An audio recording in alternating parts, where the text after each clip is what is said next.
call it what you want, bro. You doing diss records and shit? Call it what you want, though. Call it what, nigga? Call it what you want. Why you walking away? You doing? King Nilly, man, we back at it, man. Call it what you want. You already know I got my co-host, Mr. Fly. What's up with you, man? Yeah, man, we got a special guest, man. My guy, Stuey Newton, man. Yes, sir. You already know. Yes, sir. One of the best rappers in Washington as we speak. Yes, sir. We're gonna get into one of his new songs off the fresh album, man. I ain't gonna spend too much time talking about this shit, but just real quick. Real quick. We gonna talk though, real quick. Your low self-esteem be making you wanna steam yourself. Cause you got comfortable capping, now you can't be yourself. Your soul need recalibration. In the wrong places, always looking for validation. On your timeline, looking for a fight you can get into just to hide that you miserable. It's time to get petty, but first gotta prepare yourself cause shit can get deadly. Put a filter on your avatar, now you ready. Your bio say body positive cause you got the biggest back, but quick to call a nigga fat. Got your dead grandma as your banner. As soon as you lose an argument, you diss they dead homies. What kind of shit is that? A fake world you live in that. This for the Instagram models, this for the honeys. Snapchat 304s who front like they getting money. Suckers showing attention, got you treating niggas funny. Peel all them curtains back, let us see that you living bummy. Swear that you on the grind, but you just posted on Twitter. You got a OF special going for $2.99, $12 a night, trying to make it stretch. You soliciting niggas who won't even pay for sex. Lil' baby, I can tell you live a wicked life. Crushing on that dog ass nigga all the bitches like. And he way across the country and you be begging to get the pipe. He don't even like you for real, he booked you a spirit flight.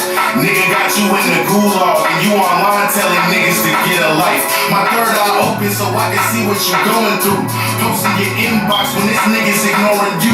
Imagine when they get tired and they start exposing you. With nothing to show and prove, you feel like you're supposed to do. If these bitches stay true to themselves, then life can be sweet. But these hoes ain't worth their weight in likes and retweets on the game. Talk to them bitches, man. I like that. I like that. That nigga said, your nigga don't even like you. He put you on a spirit flight. That's a fact though. Come on, man. Hey, I done been on a spirit flight though. I ain't never took Hey, a I didn't spirit pay flight. for it. I didn't put it. Yeah, bitch put you on a spirit flight. Hey, put me on a spirit. For Put you real. on a spirit flight. She don't love you, bro. Hey. She don't love you, bro. That shit was cool, man. You had to, That was I think you had to pay for the bag or something. Yeah, they make you pay for that little baggage and shit. That was the hottest bar I heard. But when we went to 2024. Vegas, it was so many fucking people flying Spirit though. So as much niggas talk shit, a lot of motherfuckers really just fly Spirit. I mean, sure. if it's a cheap Customer flight, service is trash. Yeah. if it's a cheap flight, niggas you just want to real quick get out of here. Why not? Yeah. Why not? But, introduce yourself again, man. Like I said, we got Stuey Newton. Tell everybody we can follow you on Instagram.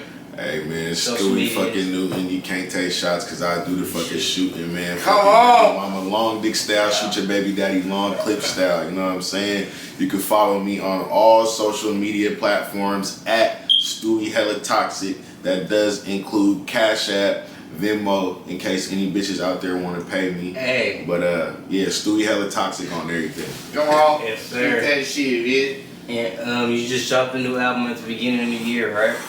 Yes sir, you feel me? I just be chilling. I just be chilling, being Yeah. available on all platforms, right? On everything, yup. YouTube, Apple Music, Spotify, all Tidal, all that shit, Tidal, you know what I'm saying? Hey, so Stuey, where you grow up at? Where you from, man? Like, you know, you from the town? Shit, I put to you like this, man. Like, I got heavy roots everywhere, you know what I'm saying? I got a lot of heavy roots in Seattle, you know what I'm saying? But I was born Valley Medical Center in Renton, you feel me? And raised in Federal Way, you know what I'm saying? Right off Pacific Highway, 28th Street type shit, you know what I'm saying? And yeah, you feel me? Pretty much lived most of my life there, you know what I'm saying? Nigga caught a little bit or whatever the fuck when I was like 16, you feel me? Got out when I was like almost 18, you know what I mean? Went through some real life changes and shit like that, you feel me? You know, started a family, moved out to Everett, moved out to Tacoma, you know what I'm saying? Nigga been all over the place, you know what I'm saying? And, you know, nigga just kind of I-5 road warrior, you know what I'm saying? I-5 baby, Straight up, Straight you know up what I'm saying? I-5 baby. Yeah, yeah. Okay. So what was it like growing up for you? Was it tougher? Was it hard? Was it easy? I mean, shit, you know, like, I've never been the type of nigga to really lie about how I came up, you feel what I'm saying? Like, I really didn't have, like, no wild struggle story, like, you know what I'm saying? I keep it real, you feel me? Like, single parent household type shit, but, like, niggas wasn't, like, in poverty or, like, you know, I mean, granted, it was a couple times where, you know, it was, like, you know, lights might have been cut off or power might have been cut off, but like we never really had like no crazy upbringing. Really what it was for me, like I was a good kid, I had good grades, you know what I'm saying? I had excellent grades actually, you feel me? Like by the time I was in 5th grade, I was in this special program called the GATE program. It was one of Bill Gates' little programs to where, you know, elementary kids could take middle school classes and shit, you feel me? So yeah, you know, so I was a really good kid, you feel me? It just, what happened was one day nigga turned like 13 and I went outside, you feel what I'm saying? And I seen some of my homies outside and you feel me? The rest was history, you know what I'm saying? And yeah, that was just what it was, you know what I mean? So, you know, it wasn't never like no, you know, the light was off and I had to sell crack so my mom could, like it was, I didn't have that type of story, you know what I'm saying? I keep it real, like nigga just jumped outside one day and then that's just what it was, you know? I'm glad you can keep it real, because some niggas will lie about that shit and be like, yeah, I did this and that. I don't know damn well they know how to do that shit. Yeah, no, you know how it is. That's why it's important for me. Like that's why I press the line that I press, just as far as like realism. You know what I mean? Because like I said, I'm from Federal Way. You know what I mean? I got no problem saying that. I know a lot of niggas that's from Federal Way I grew up with, and these niggas try to be past as Seattle niggas. They try to pass this Tacoma niggas, and I be sitting here just thinking like, bruh, I went to every single school with you. Every single one. You know what I mean? I went to school in Federal Way, all that. Like, nigga, I went to every single one. Not to mention I got family in Seattle and I got family in Tacoma. So niggas trying to act like they from wherever the fuck they from, I can always pull a fact check like, man, what's up with dog? Like, you know what I'm saying? But you know, I be quiet as kept. I don't be like pulling niggas cards publicly or nothing like that. But you know, like a lot of niggas do just be capping, you know what I'm saying? Like, you know, it was hard for me, you know, like, nigga, my daddy didn't love me and nigga, you had both your parents. You know what I'm saying? You didn't have to really jump out there like that. You know what I mean? But you know, good kids turn bad. It is what it is. You feel me? I'm a good kid turned bad, nigga. I keep it gangster. You know what I'm saying? And you know, it ain't nothing to lie about, nigga. You just gotta be yourself out here. You feel me? For sure. So, you said you did a bid when you were 16. So how was it? You know, doing your bid as far as like being so young and shit. It was different for sure, and it was a wake-up call for me because at that point, yeah. Okay. Because I went through some shit, you know what I mean? Like, because I was 16, this is my first offense, but just based on like the nature of the situation, you know, a nigga was looking at some time for real, you know what I mean? And luckily, you know, my mom managed to put some shit together, got a good lawyer, you feel me? Henry's bail bonds, that's actually my family too, you know what I'm saying? So like, luckily I was able to, you know, make some shit happen with them, and you know, like it was bad for like it really was a wake up call because I was the type of nigga that really thought I could not get caught. I was getting away with so much at that time, you feel me? So when I finally got caught, it really woke me up like, oh shit, nigga really about to have to sit down for a little bit, you know what I'm saying? Like it got to a point where like they had, I accepted a plea deal for, you know what I'm saying, 3 to 5 years. I accepted a plea deal for 3 to 5 years, you feel what I'm saying? And the only reason that shit didn't work out is because the nigga that I was telling wasn't gonna accept the deal that he was gonna get out of it, because like, we had 2 other co-defendants, you feel me? So part of the deal was we all had to accept our little part to the deal to get the shit through. This nigga didn't want to accept his little bitty time, you feel what I'm saying? But it worked out in my favor, you know what I mean? Because they ended up dropping my shit from trying to try me as an adult back to trying me as a juvenile. And they ended up giving me 15 to 36 weeks.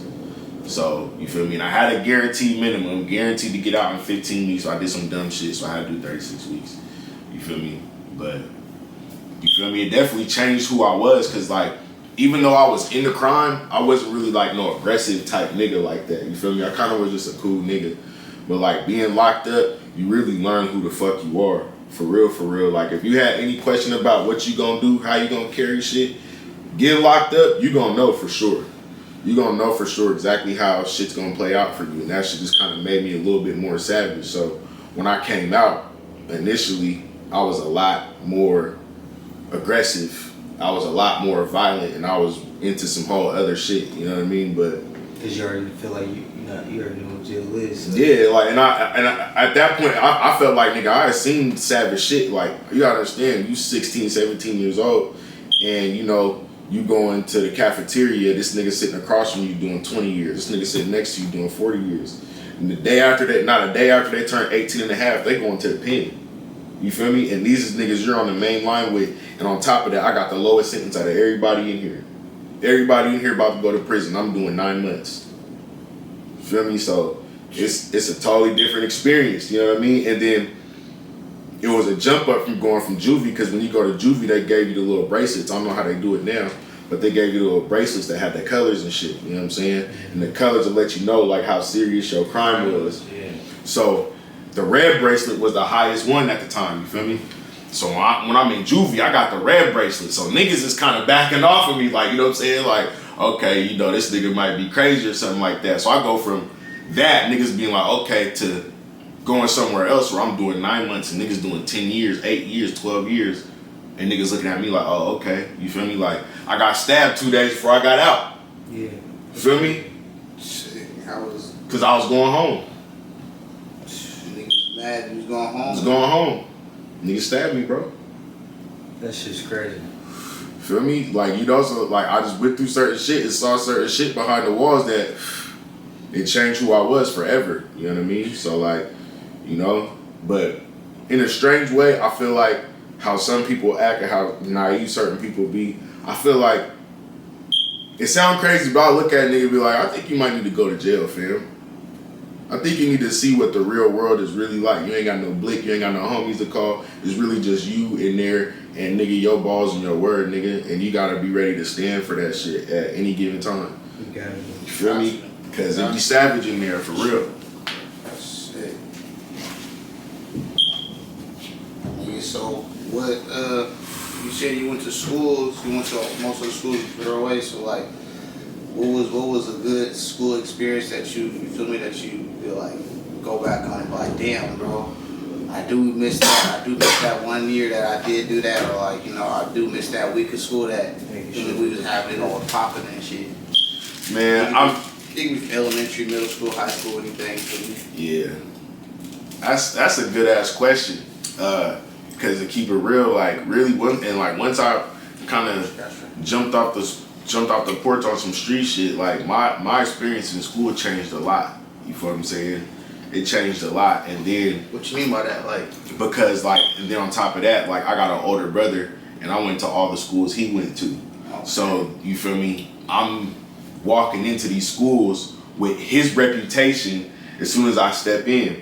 Like when I went to high school, before they ever called me my name, they was calling me my brother's brother for like 2 years. I would just hear teachers just walk behind me and walkie-talkie. Yeah, we got Brandon's brother over here. We got Brandon's brother. Like, I'm walking to class. What's up with y'all? You feel me? So like, a lot of my experience in school was bad, but I will say that one dope ass experience I had, I was like 15, you feel what I'm saying? And I had just got like signed to a label, you know what I'm saying? And we had CDs and mixtapes, and I was low-key kind of like the most poppin'est nigga at the school for that, you feel what I'm saying? You know, I had golds in my mouth back then. I'm popping up at the school, I know I got the golds in the mouth, slinging the CDs. You feel me? Motherfuckers thought I was a superstar. I was getting all the little bitches, you know what I'm saying? You know? But that was a dope ass little memory, just, you feel what I'm saying? For sure, like, and you know, out of everything else, because everything else I was getting in trouble a lot, I ain't gonna lie, after a certain point, but that was a dope ass memory though, for sure. Okay, so you said that was 15 you was signed, right? So how long you been rapping? Shit, man, fuck.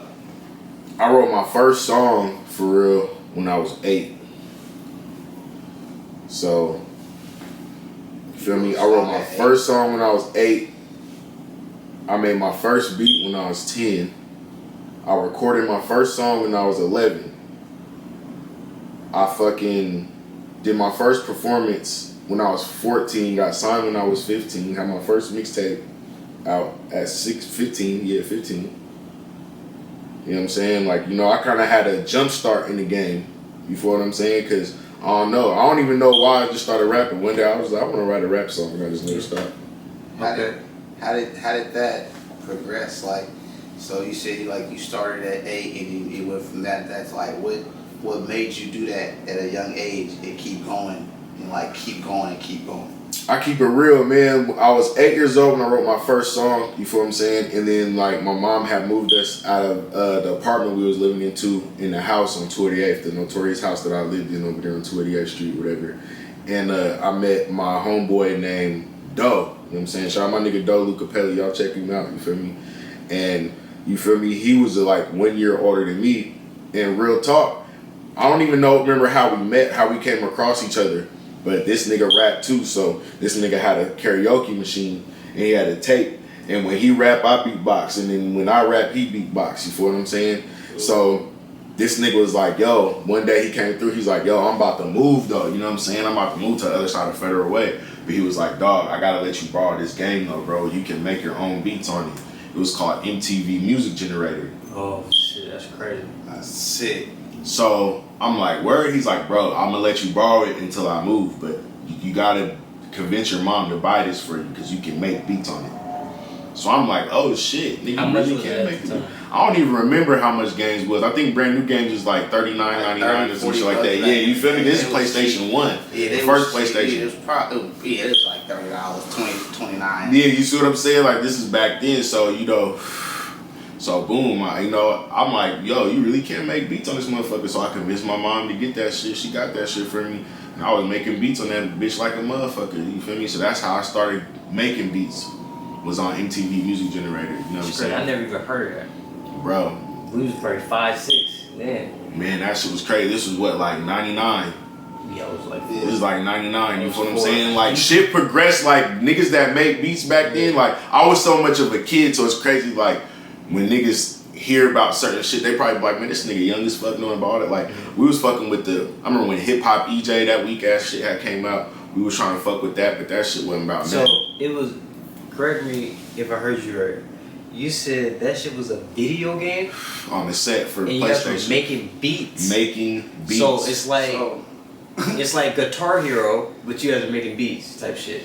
It's not even Guitar Hero. This is the craziest part. It's literally a beat machine, bro, as a video game. So like, how would it work? Like, you'll press X and it's symbols. Like bass drum. Like it really has everything. Boom. So you got the drum pad. You feel what I'm saying? So you go to the drum pad, boom, and it's really a beat machine. You can browse all the sounds. Okay, what hi-hats do you want? What kick do you want? Okay, you load that up. You feel what I'm saying? You pick your tempo. Okay, boom, boom. You draw out the beat. Make sure you're just drawing out the beat. You're not playing nothing, but you're just drawing out the whole beat. And you're just saving it to the memory card? Save it to the memory card and you have slaps. This, how I taught myself how to make beats, this is why I remember, because it was 2 beats that was hot back at the time. So I recreated those beats. That's how I taught myself how to make beats.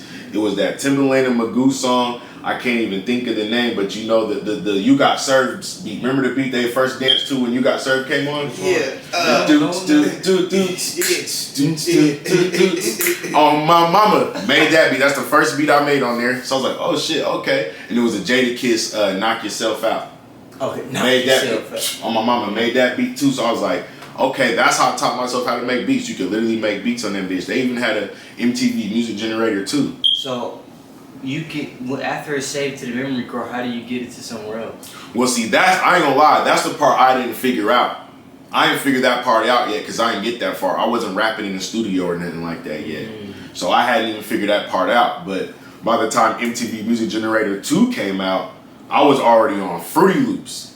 So by then, it wasn't nothing to dump the beat out and put it on the track. We had this shit called goddamn Acoustica. We had this shit called Acoustica we was recording on. That's when I recorded my first song. First time I recorded was when, it's actually kind of funny. The first time I recorded a song, it wasn't myself. I recorded my brother because my brother was rapping in high school and he had like a beef with some nigga in high school. So he was making diss songs about the nigga. So like I recorded the diss song for him, you know what I'm saying? But we was really just recording at the crib. At the same place it's hella funny actually. We was recording at the crib at the same place I was sitting there making beats on. And We had a pink microphone. That motherfucker was pink. You feel what I'm saying? I don't even remember. Like Barbie pink? Yes, nigga. You feel me? I don't even remember how we had this microphone, or it was like my sister's toy or some shit like that. You feel what I'm saying? But nigga, we figured out how to plug that bitch up and record on that motherfucker. Straight up, we was in there making some shit. We would start on Acoustica, and then it was that goddamn Cool Edit Pro. You said Cool Edit Pro? Cool Edit Pro, nigga. Cool Edit Pro. That shit's crazy, yeah. So, when you recorded your first song, right, they used all that to edit it too, right? Okay. So how did you feel like it sounded like after finally recording it here? The first thing, I couldn't, it took me a while to get over my own voice, because plus I was hella young too, so it's like, has your voice changed? Hearing my voice, oh yeah, my voice changed a lot over the time, you feel what I'm saying? But like back then it was like trying to get used to my own voice on a beat, so it's like I couldn't tell if it sounded good or not, to be for real, because I couldn't get over my own voice. I was like, ugh, my voice sounds different recorded on a song, you feel me, than I feel like it should, you know what I mean? And I felt like that for a while, but you know what I'm saying? I really just had to grow into my voice for real. You know what I'm saying? Then eventually, you know, nigga hit puberty, and then pretty much from there, yeah, I got my shit all the way on point, you know, started sounding different. So, do you remember your first song? Yeah. I don't remember it word for word. It's hilarious though. I don't remember it word for word, but basically it was a song about my favorite baseball team at the time. And it was the New York Yankees. What the fuck? That's great. You like the Yankees The growing Yankees, up? yeah. I mean, I can. You feel me? You know, hey, I was a kid. I don't know what I had going on, but yeah, I do remember that. The first official song I wrote was about the New York Yankees. So, okay, you talked about getting signed. Did you have to have your mom sign off when you getting signed? Or So you sign the paperwork. So did you have? that's the thing. I signed the paperwork myself. So this is the thing. I did know that about signing shit. Like you gotta have an adult to sign. So in the back of my mind, I always kind of knew that the contract was gonna be void anyway. So you know, a lot of weird shit ended up happening. And then, what you did know, the shit say? Like I came like 15 and just like a nigga talking about to sign me. Like it's a cold story Did it come though. with Like money? it was supposed to, and that was my whole thing. You feel me? It was supposed to. How much did they? It was supposed to be a $25,000 advance. You feel me? At 15? Me and my brother was supposed to get a $25K for sure. We were supposed to get a $25K advance. That's crazy. Yeah, I was I would've 15. signed that shit. My brother was I 19. signed that shit. You feel what I'm with my saying? mom's name. And this is 2004. You know what I'm saying? So you know this is 20 years ago. This type of money. You know what I mean? So. Yeah, you know, we were supposed to get 25K signing bonus. Not even advance. Yeah, it was supposed to be a signing bonus. Do you mind talking about what label it was? It was Knock on Wood Records. If niggas remember that from back in the day. It was Knock on Wood Records where they had the Woodshed. You remember the Woodshed? And like Mac Dre used to come up there and do performances and shit. Oh shit. But I've seen that shit on YouTube. Yeah, the Woodshed. That it's crazy because that's actually like that's how connected I am. That's literally my family. You feel me? Them niggas is my family, like to the point like we used to go over to their house. They had they had a fat ass mansion like over by Lake Washington. And we used to go over there every summer, 4th of July. They're throwing fat ass parties. Their house is right off the lake. So niggas riding speedboats and jet skis right in the backyard off into the lake. And they got fat ass tennis court, fat ass basketball hoop. These motherfuckers had some bread for real, you feel me? Yeah. And they was always doing music since I was little. So like when they found out we was really doing music, me and my brother, they was like, oh shit, you know, we want to sign y'all. And they had a couple artists and they was getting features. Like they had this one song, I ain't gonna lie, they had a record with Rick James that was kind of going back in the day. You feel what I'm saying? James? On the set, they had a record with Rick James. You feel what I'm saying? Like, you know, they was doing some shit, you know? But yeah, that shit ultimately crumbled, you feel me? And you know, niggas just had to figure it out and do it moving. And I kind of bid shortly after that. When shit kind of fell apart, you know what I'm saying? So you never seen a penny? No. Not from that. Any money that we got is because we was slinging the tapes. How long? So you said they signed you and your brother, so you guys both were rapping? Yep. And then so you guys made a tape together? Okay. And then how many, did they give you the money to print up everything in the studio time? They did, they covered all that because, you know, they had the Woodshed was like a whole building right like they had they had 2 studios like actually. An actual recording company. Yeah, like they really had their shit in that building. They had it put together, like they had a stage for performances, you feel what I'm saying? They had 2 different studios, and you feel me, it was just like a big ass building, like, you know what I mean? And so, you know, niggas was in the studio, whatever we had to do, they was just letting it rock, you feel me? They printed up all the CDs for us, you feel me? But we never saw that 25 grand though. You feel me? I can say that. So did you ever have to do anything to get out of that contract? Nah, cause I off top knew it was away from day one because I should have never signed it myself. Okay. And you guys, they only got 1 album, or maybe 1 mixtape out of you guys? They got 2 of them. They got 2 out of us. They got 2 because when I came home, they dropped another one. Because we had so much music that we were still making after that first project, but I have got locked up, you know what I'm saying? So these niggas was putting that shit together still while I was locked up, because when I came home, I think I only recorded like 2 or 3 new songs from when I came home and added them to the tape. Like a lot of it was shit that we had already like did. So yeah. Y'all had music back then. Oh yeah, we was working, man. That was one thing. Like niggas, you know, that's one thing that carried niggas like throughout the game. Niggas always was working. We always had work ethic. So what was it like? Some artists maybe get mad when like they do their bid and they come out and people already got they music already set up for them. How did it feel to you that your brother had that album set up, so that way when you got out, all you had to do was drop, hit 3 more songs and then that shit was done? Shit, that was smooth for me. That was a smooth transition for me. You know what I'm saying? And you know, like he did it right. I feel like, in my opinion, you know what I'm saying? Like, because the thing was, I was locked up, but I was out by the time we dropped the project. But while I'm locked up, he got like the DJ nigga doing all these like free Stuey Newton all throughout the shit. So I'm like, you know, he held a nigga down for real. You know what I'm saying? So, you know, that was easy money. I came home and, you know, I was on probation. I'm trying to adjust to life still. You know what I mean? Like a nigga was still, like I said, I was into some other shit. So it was an easy transition for me to already kind of have some positive shit going. You know what I mean? So it's like, boom, I only had to do a few little joints. They pressed them shits up, so we was back on the streets with those 2. You know, so. How much was you selling your mixtape for? Back then, I think we was selling them for like 10, something like that. Every day, I'm treating that shit like your everyday hustle. For sure, yeah. We was getting them hoes off. We're selling out and we're bringing up like the whole shit. You know what I mean? Like, niggas was moving that product. Like, niggas know about them Street Kings mixtapes. You know what I'm saying? If you know anything from back in the day, early 2000s, Seattle rap, the Street Kings had a motherfucking wave. Niggas already know.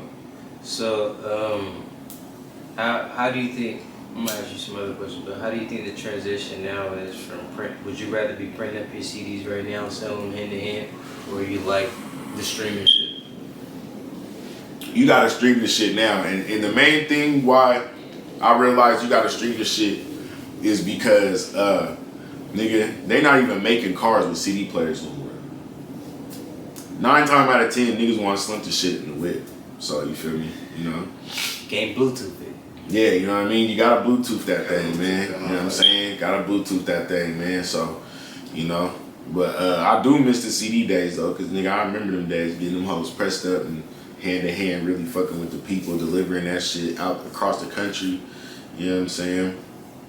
I'm glad. I'm kind of glad you said that. So, did you ever take trips at a young age with the rap shit? Like, was there ever, you ever drove down to Portland? Like, you ever take any, Well, yeah. So technically, we went on a tour.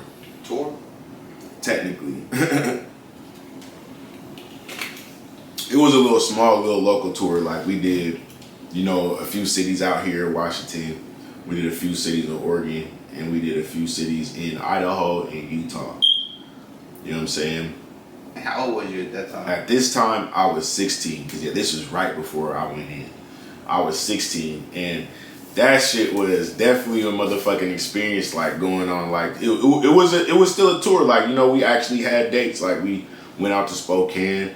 Niggas got into a little altercation at one of them little bars out there. You feel what I'm saying? It got crazy for sure. We did some shows out there. We're driving throughout the whole shit. Niggas almost drove off a cliff coming back from like Utah or some shit like that. It was crazy. Driving up them mountains, niggas couldn't see shit, bro. I'm trying to tell you. Niggas was like, oh shit, bro, that shit was crazy as fuck, my nigga. But the mountains, I ain't been to Utah. The mountains over there, I know mountains. It's crazy. It's crazy, you feel what I'm saying? But it was a dope ass experience though, you know what I'm saying? Being able to perform, and you know what I'm saying, niggas was damn near the headliner, you feel me? Because at that time with the label, we was the young hot niggas, because they was a lot older than us, because they was doing music before we was even fathoming doing music, you know what I'm saying? Like I said, them niggas had bread, they was having mansions and all that shit. So like, you know, them niggas was older than us. Yeah. We was the more young, fresh niggas. Was you guys on the radio though? Any radio station? I don't think we ever hit the radio. Ever. It's hard to, huh? Like I just feel like me being from the South, like it's not that hard to get radio play, like as far as like the local stations. Yeah, well, you gotta understand, Seattle was really one of the places that was really hung up on that payola shit. You know what I mean? That pay to play shit. That's why a lot of the a lot of the Washington radio stations. That's why you hear it's the same 12 songs all day, every day. That's what I hate. You guys in the South. It's so you know what I'm saying? Because it's really off that system. You know what I mean? It's really off that system. Like, you know, top 40, the niggas pay to whatever, however that shit work, that payola shit. You know, and I feel like they got rid of that payola shit. Like, you know what I'm saying, all as a whole. But you know, somehow there's still politics. You know what I mean? So at the end of the day, Seattle still's playing into those politics. You feel what I'm saying? Washington as a whole, whatever the fuck, you know. But they're playing into that politics with the radio to where, you know, they're sticking to that script. You know what I mean? It's crazy. I think you like one of local artists on the motherfucking radio. I think like because this is crazy because to be honest, I don't even be hearing rappers out here complain about that, which I feel like, which is something that everybody should be pressing for because it's too many. There's too many artists out here that, you know, that are really hot. It's like, it can be literally a radio station. Tell certain people to make, you know, not certain people, but tell everybody to make clean versions of, you know, one of their songs. Put it on that and have somebody run a radio station. Well, you know, the thing with that is, you feel me, it's almost like we've already been conditioned to understand that we gotta go elsewhere to kind of get some motion. So maybe that's why we niggas ain't complaining. You feel what I'm saying? Because we done tried to push for certain shit for so long. So you feel like even in your young days, back then, like the music scene here already been fucked up. Like you gotta be Sir Mix-a-Lot or Malcolm. Well, yeah. I mean, it's because the thing is, it's the market. The market, they want to put such a tunnel vision on the market. You know what I'm saying? But they need to expand the scope. You know what I mean? And I feel like niggas been saying it for a while now, but it's like, you know, I have nothing against the Sir Mix-a-Lots, the Travis Thompsons, the Macklemores. I have nothing against them. But, you know, I feel like there's street rappers that need to get credit too. I mean, just to keep it in layman's terms, you feel what I'm saying? Like, there's street rappers that need to get credit too. Like, and there's niggas that's making noise, don't get me wrong, because niggas is hot and you can't deny certain niggas, you feel me? Niggas like Mike Jack, niggas like Mafia D, and you feel me? I even throw that nigga Maker in there, you feel me? Because they're all hot, they're making noise. But they should be on a higher level, I feel like. Yeah. You know what I mean? I feel like they should be on a higher level, but it's like everybody knows them, everybody respects them, but they should be revered just like everybody else. Yeah. That made a high impact in Washington music, because nigga, why not? Look at what they're doing. What they're doing is relevant to what's right now. A lot of people relate to the music that they make. A lot of people enjoy and like the music that they make and actually play it. These are niggas that are actually in people's playlists, not just niggas that people think are good. You know what I'm saying? Yeah. Like everybody I just named, all the niggas are in my playlist right now. Yeah. You know what I mean? Speaking on your playlist, who's your top 5 Washington artists? Top 5 Washington artists, I would definitely, right now, I'd probably throw them 3 in there. personally, Maka, Mike And Jack, this is besides yourself. Mafia D, yeah, for sure. Shit, I throw Louis in there too, though. I definitely throw Louis in there. Lastly, I'll just go off of one. A sleeper. I say my nigga Sauce Gordon. Okay. One question that I meant to ask you earlier is, how did you get your name Stuey Newton? Ah, shit, man. It's crazy because, you know, like, speaking of Mac Dre and shit like that, you know, niggas was hella influenced by the hyphy movement. You feel what I'm saying? I'm like 15 around this time, you know what I'm saying? So, you know, I ain't gonna lie, like, at this time, like, no bullshit. Like, I'm a lot different now, so, like, it'd be hard to believe, but when I tell you I was the coldest nigga with the Diz dance, bro, I was the coldest nigga with the Diz dance, bro. Nice. I'm trying to tell you, I was the coldest nigga. I remember one time back in the day, I'm talking about I'm so cold with this shit. One time back in the day, I had the whole party doing Thiz aerobics. I had everybody trying to copy my Thiz dance move. Bro, I was stupid like that, you feel what I'm saying? And you know, niggas would be like, you know, get Stewie, go dumb and shit like that, you feel me? And real talk, one day was just like, this nigga Stewie be wildin', you feel what I'm saying?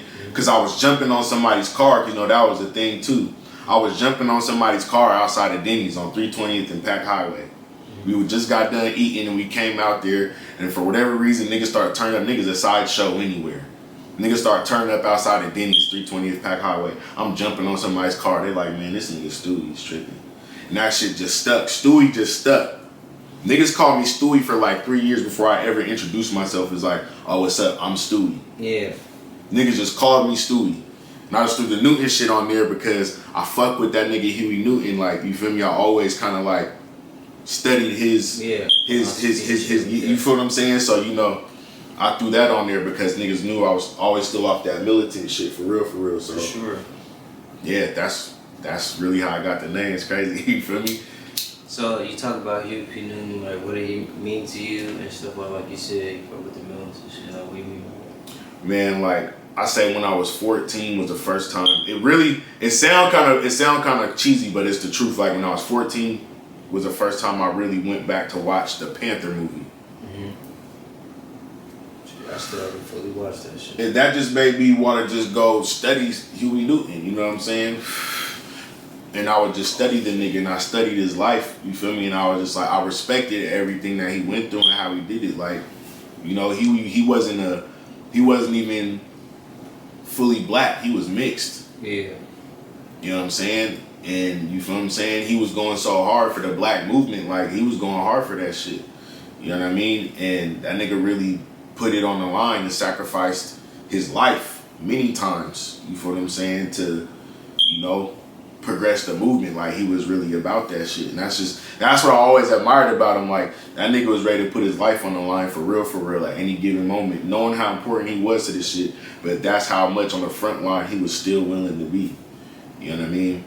He was a real leader. Like, I'm not just gonna tell you niggas what to do. I'm not just gonna make you niggas crash out. If anybody gonna crash out, we all crashing out together. You feel what I'm saying? We all gonna crash out. Fuck it. You know what I'm saying? You know, I lead by example. You know what I'm saying? So that's why I always looked up to him and like the movement. And you know, I kind of structured kind of my movements around the Panther politics and the 10-point program, which is what basically like they're lit. You feel what I'm saying? So, you know, I kind of structured how I moved around the 10-point program and shit like that. And, you know, that shit just stuck with me, you feel me? And it's just, I always just been on that type of shit. Just some militant, you know, black, you know, powerful shit, you know? Okay. Yeah, I fuck with that shit too. I ain't gonna lie. I'm one of the people that, like, I'm not gonna lie. The most I really learned about the Panthers, a little bit was my own, you know, reading this shit. But other than that, it was just school. So I don't think people our age really know the importance of really going back and studying what the Black Panthers were. Cause it's like, what they was trying to prevent from happening, of them getting wiped off and everything they was trying to do, like their main goals, happened. Like it's wiped important. off, yeah, It's important because you have to understand what literally came from the Panthers, like how that changed the landscape of black people. yeah.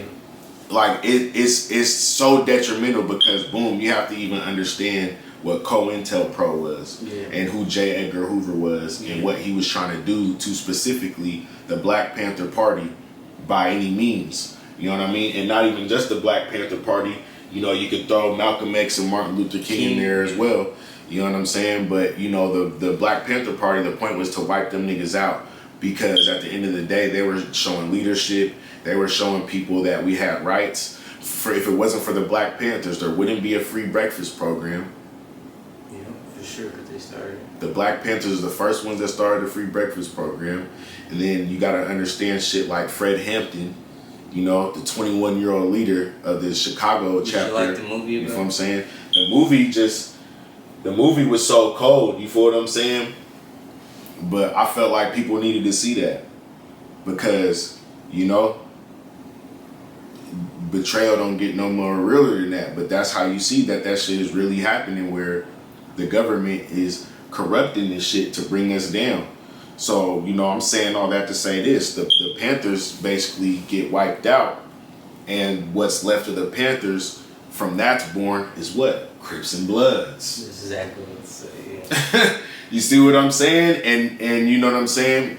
And that even all started out as, you know, positive shit. Like the original, you know, like the community revolution in progress. You feel what I'm saying? You got, what is it, like brotherly love overriding obstacles and destruction, something like that. You know what I mean? I don't want to fuck it up, but basically, you know, even those have roots in the community, but then, you know, you got infiltration in that shit too. You know, everything, crack, yes. See, I wasn't even gonna go there, but that's a fact. Crack killed everything, you feel me? So, you know, like, it is important for people to understand that it's not no coincidence that we're still disenfranchised right now, even though we have black people in power and that are, you know, financially successful. Just as a whole, we're still in the trenches, and there's a reason why, and it's not by coincidence. For sure. We're gonna definitely have to bring back on and talk that shit for sure. Niggas need to know, bro. Like, people definitely need to hear your voice with that shit too, because, like, you know, we're not too far apart in age, but niggas might just don't care about it. They don't give a fuck. Right. But then they be trying to act like they don't understand the reason why they didn't get that job, why this motherfucker, why other races are ahead, why they own everything, we don't own shit, and you wonder why your daddy and your mama and your grandma and all them other guys didn't tell you how it was going to be when you became an adult. Well, you know, because it's all about conditioning. You feel what I'm saying? Like, we kind of allowed ourselves to be conditioned in a certain way. You feel me? Like, I can't stress it enough. Like, we all done heard this little, like, diss towards someone when we was in school in some form, fashion, or another. Oh, this old do his grades ass nigga. This old good grades ass nigga. Like, why is it a bad thing for us to be smart and be successful in academics? I swear. You know what I'm saying? What's wrong with that? I mean, what's crazy is you're right, but I don't think a lot of black people care to be smart and all that. It's their competition with the next nigga. And that's what I mean. You know what I mean? They don't even care to try to set themselves up for success. You know what I mean? It's like that's what we're supposed to settle for. Like, if you're a nigga, that's how we feel. Like, nigga, do your homework for what, nigga? Like, you know what I mean? Like, we're just conditioned a certain way. Just think about it. Just growing up when you was younger, you know what I'm saying? Teenage. You see another nigga you don't recognize, y'all might kind of, you know what I'm saying, stare each other down. You feel what I'm saying? Yeah. You know?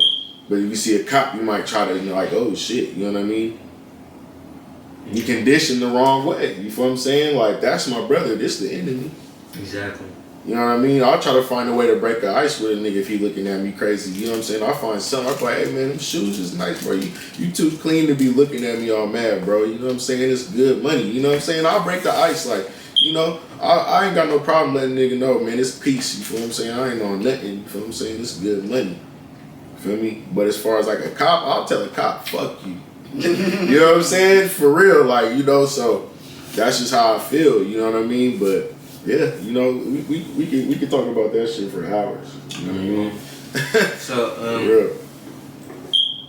after high school, after you did all that other stuff, you're still rapping, working, doing all that shit, right? Yeah. So how many total projects you got out? Yeah, I don't even fucking know, man. On streaming platforms, I probably got like 7 or 8 of them joints, something like that, something crazy. In the streets, I done put out like another like 6 or 7. You know what I'm saying? You know, nigga been doing this shit for a minute, so you know, nigga done put out projects that I've just produced and shit like that too. You feel what I'm saying? Shit that I didn't even rap on. I just produced all the beats, or I engineered the whole shit. Like, I have my hands in a lot of shit that niggas don't really probably know about. You know what I'm saying? But I produced a lot of niggas, whether if it was the beats or in the studio engineering that shit. You ever think about managing an artist? I'll be thinking about it, but you know what I'm saying? Managing is something that really takes time, effort, and energy. You really gotta be able to do the artist the right way, you know what I'm saying? What about like club promoter and something that, or like? Nah, I wouldn't be nothing like that, because the club not really my scene, to keep it real, you feel what I'm saying? I really kind of just stay to myself. Just strictly like the music part, like being an artist. Yeah, you know what I mean? Yeah, you know, I'll probably fall back more to like the producing shit though, more. Yeah. You know what I mean? But okay, let's talk about how I first came across Stuey Newton. YouTube battle rap. yes, sir. Can't remember the first battle because nigga watching battle rap for so long, but for sure, Stewie's definitely. I feel like I will say I feel like he's number one in Washington when it comes to battle rap, as far as like lyrical ability, you know, presence, all that other stuff. When I first started watching battle rap, I didn't even know there was battle rappers from Washington. Right. So it's like, what? That was Steams. And what year Steams? Shit, I didn't battle Steams. The first time I battled on URL was the same day that Steams battled Nitty. Nitty. Okay, so who was that you? So I battled the boy Logic 413. Logic. Okay. That was the first. Yeah. White boy? Yeah, I remember that battle. That was the first battle on URL. You know what I'm saying? And that was funny because I remember like. What year is that again? That's 2015. Okay. So I remember just being like, because I had already been battling in Washington for like almost 3 years at that point. But where? So basically the main hub out there was Tacoma. So that was the main hub. So when I first came in battling, I just came in on every single card. This is back when niggas was literally throwing a card once a month. So how did you even know about any of this, and what made you get into battle? Like, you was already watching battle rap and shit, bro? So I was watching it's boom, like if we go back to like 2000, you know what I'm saying, the Blaze battles and shit like that, niggas was watching the Blaze, like they brought that shit to HBO for like the first time it was on TV. So me and my brother was like, oh shit, you feel me? Nigga, me and my brother, we over here battle rapping each other all night. Boom, fast forward, you know what I'm saying? Nigga was really kind of more so on some music shit. You know, I battled a few niggas though, like when I was like 10, 11 years old around that time. But fast forward, you know what I'm saying? Niggas started kind of like freestyle battling, you know, because then like the Smack DVD type shit was popping. So we freestyle battling. We was doing shows out there. We doing shows all the time. When niggas was signed, niggas was doing shows all the fucking time. Always ended up battling some nigga out there. I'm like 15, 16.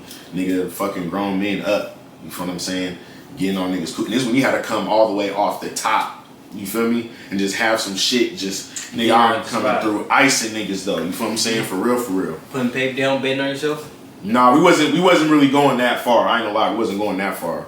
But boom, I get locked up or whatever the fuck, you feel what I'm saying? So I get out, you know, I go through my little shit, you know, nigga kind of on some other shit. I had the mixtape out, but then the police raided us. So then niggas got locked up for a little quick second again. So then I get out and I'm like, okay, you feel what I'm saying? I'm gonna switch it up, you know what I mean? So then my nigga's like, boom, he shows me URL. This is by the time URL's out now, finally. He showed me Hitman versus Arsenal. So I was like, ooh, shit, that's the first like battle I seen from that era. So I'm like, ooh, this is some shit. These niggas done, it's a whole different game now. Niggas is gang banging on niggas and all type of shit now in battle rap. Like, oh shit, this shit's real, you feel me? I'm just watching it like, okay, I fucks with it. You know, I start really watching it, paying attention to it. And then my nigga was like, yeah, you know they do that shit out here, Alliance Battle League in Tacoma. I'm like, what? He showed me that shit. I was like, nigga, I'm about to do this shit. But I really sat there and watched battle rap for 6 months, and I'm listening to everything niggas is saying, because, you know, it gets real. Niggas will say some crazy shit to a nigga. I feel like the best rappers are battle rappers, lyrically too. Like, you know, the stuff they put together. So it's just like, it's a whole different world, and I love it too much. Like, it's so more competitive. Like battle rapping is like, it's 3 rounds of a diss song on everything. Yeah, that's why I can't. You have to impress the crowd. So they're basically like, he's definitely not rapping better than me. You know, even if he's dressed better than me, like it's just so much shit. Like, we really get deep into like, yeah, you know, you could be spitting simple bars, right? And this nigga's hella lyrical, but you might be on the stage and that's what they want to hear tonight. Because it's all about how you present it. Yeah, every time Drake drops an album, and now he built his name, it don't even matter what he's spitting. Drake, you hear his last shit? That sexy red shit? Come on, bro. What the fuck? But back to battle rap shit though. Yeah, nah, man, that shit is definitely a whole different category of moving. You know what I'm saying? When you went from Alliance Battle League, how'd you get to PG? Was it KG the Poet? It was through KG, yeah, because basically me and KG had a rapport already, you know what I'm saying? Because that was one thing about me. I already been making music in Seattle for a long time already at this point. Battle rap was new to me, but I already knew how to network and shit like that because of how you just have to network as an artist. So I already knew how to do shit like that. You know, a lot of battle rappers didn't know how to network and shit like that. You know, they only really just know how to battle rap. So, you know, when I'm seeing niggas, I'm peeping niggas, you know, I add niggas on Facebook like, okay, nigga, I seen your battle. That's what's up, bro. Boo, check my shit out. Niggas go, okay, da-da-da-da, you know what I'm saying? And, you know, this is when KG was doing battles in Arizona on Voice Box Battle League. This nigga was getting 700 views a battle. For me, this is like, you know, niggas really wasn't, this is 2012. But that's 700 views though. You feel me? Starting off. Yeah, you see what I'm saying? So, but this is how long, but you know, KG was a nigga that ended up doing, you know, 50,000, 100,000, 300,000, shit like that. But, you know, so. Because he was battling himself. Yeah, you see what I'm saying? So, you know, boom, 2015 come along. Well, rewind it back, 2014. So. Any other battle rappers that we know from Washington was coming up with you? To URL? It don't even or just around that time, it was a few niggas that was hot. Rest in peace, my nigga Solo, he was hot. You feel what I'm saying? The nigga that I battled, my first battle, Young Banks, he was hot at that time. It was a lot of niggas actually that was hot back then. It was a lot of niggas. Jimmy James, Drew Filthy, fuck man. It was a lot of niggas. I know I'm in D Goods, like it was a lot of motherfuckers having heat. Skinny, fuck, Cash is King, that nigga Star back then. Feel me? It was a lot of niggas that was coming up for real, you feel what I'm saying? Yeah. And I took a lot of dogs out the gate, you know what I'm saying? But I was getting niggas out of there. That's how I got my reputation. Because I was on every single card and I was getting niggas out of there, you feel what I'm saying? JUS was like the top nigga basically, you feel me? I battled him. And you know what I'm saying? It's a lot of niggas feel back and forth about it. So a lot of niggas say he won, a lot of niggas say I won, you feel what I'm saying? But, you know, boom, 2014 come and King of the Dot have an event up here in Washington. Mm-hmm. And this is back when Aspect 1 was with King of the Dot. Yeah. So I battled Hypnosis. Shout out to Hypnosis too, because he was one of the niggas too. Okay. So I battled Hypnosis on the King of the Dot shit, and I impressed Aspect 1, you feel what I'm saying?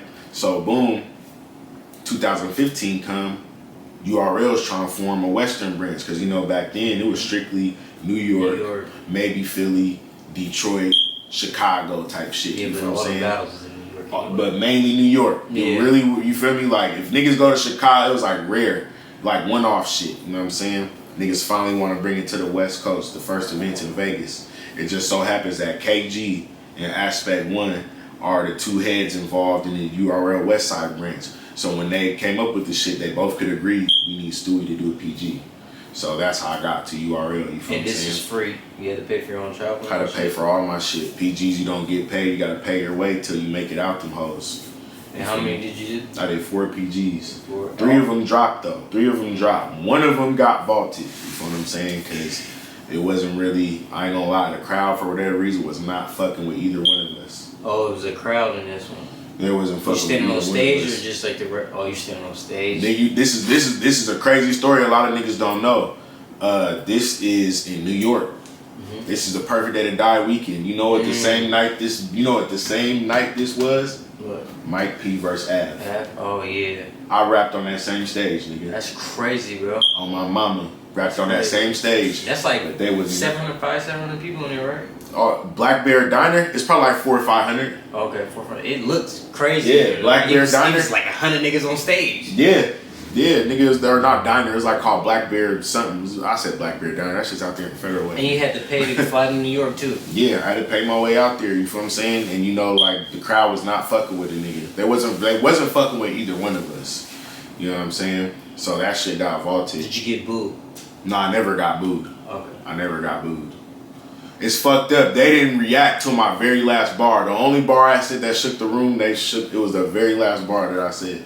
That's You crazy. feel me? I was like, damn, these niggas. That was the only bar that shook the room. People that don't watch Battle don't know how hard it is to battle in New York. Especially like your first time, and you don't really, cause I'm and you peeping. don't talk like them, and you're from the complete other side. Yeah, of the exactly. Side of the map. Who the fuck? Yeah. That's what they're thinking. Who the fuck is you? Exactly, and I'm out there by myself too, cause that's how I travel. I go dolo everywhere, so like, you know, I don't bring a whole bunch of niggas with me to gas. I want genuine reactions. I want to come to your hometown and make everybody fans of me. You know what I'm saying? So, you know, but that shit didn't really.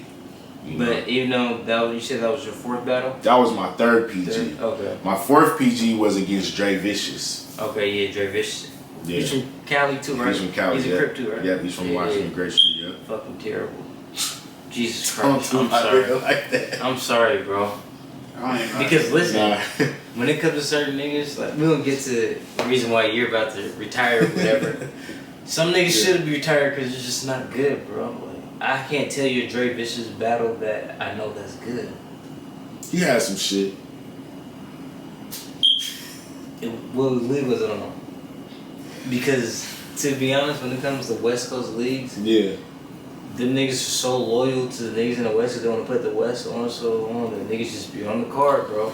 This nigga True Folk said he smoked Active, even though Active's fucking terrible. I'm sorry, bro. He's terrible. So it's just like, bro. It's like when it comes to the West Coast, okay, of course you might have niggas that's Crips and Bloods, all that shit, like all that whatever. But you can't crip your way through a fucking battle, bro. Like it's just not gonna. You gotta be able to say something that's creative, my nigga. He's not creative. Well, I mean, you know, that's something that I did speak on in a couple times I battled certain niggas from the West, is that, you know, they have the luxury of being in a place that's a mecca. Yeah. You know what I mean? And niggas will never understand that. And the New York niggas didn't understand that when they were telling them that, because they were having to go to New York. So it's funny how it turned like they didn't understand when I was trying to tell them that, because they're looking at it like, oh, it's all West, it's all West. Yeah, it's all West, but nigga, I still gotta fly here. Yeah. You know what I'm saying? I can't wake up and, you know what I'm saying, niggas that know Dr. Dre is right down the corner and shit like that. You know what I mean? Like it's a different atmosphere. Niggas can stay here. The opportunities are here. You know what I mean? Like it takes a lot more for me to be able to pick up on certain opportunities. You know what I mean? So yeah, that's just not easy. You know what I mean? When you gotta go to where it's popping, and even trying to make where you're from popping. And it's not like it's a fucking song. You know what I mean? Like, and niggas don't understand that aspect of it, to where, like, you know, I didn't just be the first nigga to come from Washington and get on URL. Yeah. For me, there's that alone. But nigga, I had URL come throw events in Washington too. Sure. Feel me? Like that took work. You know what I'm saying? Like, that shit took work for real. So, like, niggas don't even be understanding that shit. And then, yeah, like you said, like, and then just like doing a song, each round is a song. Yeah. And then once I get done spitting this shit, y'all don't never want to hear it again. It's really 9 minutes of spoken word. Yeah, bro. Type shit. You How understand. other people look at it don't understand it. And you gotta please the crowd. Bro. Let alone so many politics in it, you know. There's niggas going. And the money is. So is there shit that you can and can't say, like in battle rap? Is there shit that's off 99.999% of the time you say what the fuck you want to say. Nothing's off limits. Nothing's off limits. Like for even if it's in a contract. One thing about rules is there really ain't no rules in battle rap for real. The only thing you really gotta do is just keep your hands to yourself. I mean, shit, that's not even a rule no more either. You know what I mean? It's really because it's really about what you're willing to allow. If you don't want a nigga to put his hands on you, if he puts his hands on you, you gotta step for that. You know what I mean? It's like, you feel it's me? not like the old times though, where you can't. A fight happens, the nigga might be able to come back and battle, and the fight's over. But nah, niggas, the whole event's getting tore down. Yeah, nah, bro. It's is that because of how much history it has of bad things happening after that? It's really what you'll allow. You know, I move smart in the game in certain ways like that. Like, I already know, like, there's certain niggas I would never battle because niggas be doing a lot. Touching and you know what I'm saying? Niggas be doing a lot. Like, I don't want. We're rapping, bro. Why are you in my face, nigga? Yeah. Why are you trying, like, if I move my head slightly, like, nigga, you will kiss me. Why are you that close to me rapping, bro? Yeah. Like, we're rapping. It's about who's the better rapper. Who cares about how tough you're trying to make yourself look on stage, my nigga? You know what I'm saying? The root of this shit is rapping. We're rapping. You know what I'm saying? Like, arsenal. My thing is, I feel like my bars are good enough to where I don't have to do that shit. Yeah. You know what I'm saying? But I ain't gonna lie. When I first started on URL, I was kind of off that, just to make it a point that, yeah, niggas see me traveling by myself, because I seen a lot of shit when I first got to URL. Yeah. I seen a lot of shit that happened. I seen when, you know, certain battle rappers, there's a certain battle rapper that carried it with him forever. Niggas rap about it all the time, and he got slapped with the gun by the nigga outside the event. I was there. I saw the whole shit. You feel me? I saw the whole shit. You know what I mean? I seen a lot of shit in battle rap. Nigga, the Stumbles and Snake Eyes brawl, I was right there, nigga, on my heart. Bro, if you go back and watch the footage, there's an angle where you see you got an interview with him right there. You feel right there, right? After we was at the hotel. Okay. We was at the hotel. You feel what I'm saying? I'm trying to tell you, my nigga, I was there. I was right there. So there's an angle where you see that shit. His ass whipped or what? They got jumped for sure. Niggas, it wasn't too much they could do. You feel what I'm saying? It was him and Tony Bro. It was him and Tony Bro versus like 6-7. Keep it a buck. Did the nigga in the wheelchair really get off on niggas? I don't really too much remember that part. You feel what I'm saying? I ain't gonna lie. There was a nigga in a wheelchair he swung on somebody though first, right? It was a lot going. Who? Snake Eyes? No, the nigga in the wheelchair. He got swung on first, right? Nah, it was another nigga. Oh, it was another nigga. Like, what happened was, like, them niggas was arguing Snake Eyes and Stumbles, and Snake Eyes called Stumbles a crackhead or some shit like that. You feel me? And like Stumbles walked up to him, and Snake Eyes pushed him like, nigga, watch out. You feel what I'm saying? Yeah, like, way back up. You feel me? And then Stumbles' man crept around Snake Eyes and was like, boom. You feel me? And then Tony Bro got him like, you feel what I'm saying? And then niggas just started jumping on Tony Bro. You feel what I'm saying? And then like Stumbles tried to like cream Tony Bro. So like, if you ever seen the shit when Stumbles was showing his hand after the shit, it wasn't really because what he did. He tried to cream this nigga Tony Bro and he missed, but this nigga was behind the street pole. This nigga hit the street pole, boom, hard as fuck, you feel me? But these niggas was kind of getting on Tony Bro, you know what I'm saying? Then they had a cold little move how they did it, because it was two niggas that was dedicated to only hitting you when you're on the ground. These niggas had a method that worked that I never seen before, but it worked and it was effective. They had two niggas, their only job was to hit you when you was on the ground. So when that nigga got on the ground and everybody was jumping them, these niggas will walk away. But two niggas will still keep hitting them while they're on the ground. And then when this nigga finally get up and chase these niggas back down, these niggas just lead them right back to the rest of the niggas and they'll just jump them again. So niggas got jumped twice? Bro, it was happening for like 4 or 5 minutes, bro. Like, it was really a whole ordeal, my nigga. I'm sitting here just watching the whole shit. So it kind of looked like them niggas playing like, if this go left, this is what we're doing to these niggas. That they had to move down, bro. They had to move down. I'm trying to tell you, bro. Like it was going crazy. This is a battle rap event, though, bro. And These then two niggas look, supposed to be battling. they're supposed to battle the next day, nigga. On everything, this shit was going so crazy. And then there would be times where shit was like broke up, and then Stumbles would just walk past Tony Bro and just, you feel what I'm saying? Just give him a mean one, like, you feel me? And then this shit would kick off all over again. You feel me? There was one time where P kept trying to hold this nigga Snake Eyes back, and Snake Eyes get mad like, nigga, why you keep holding me back? And they start, you feel that's what I'm the part of the saying? video. I think He's like, why you keep holding me back? You feel what I'm saying? And Stumbles was just walking across. He didn't even realize it was Snake Eyes right there. And Snake Eyes got off a mean one on that nigga, like, you feel me? And Stumbles didn't really want to do nothing with that one after he got hit with that one. He was kind of just like, ooh. You know, you feel what I'm saying? Like, I seen the whole shit, bro. Like, it was crazy. I saw the whole shit on everything. So what's the craziest shit you think happened at a battle that you was at? Probably that. It was either that. I seen a lot of shit though. I ain't gonna lie. It was either that. It was probably when Billy Boondocks and Saint got into that fight.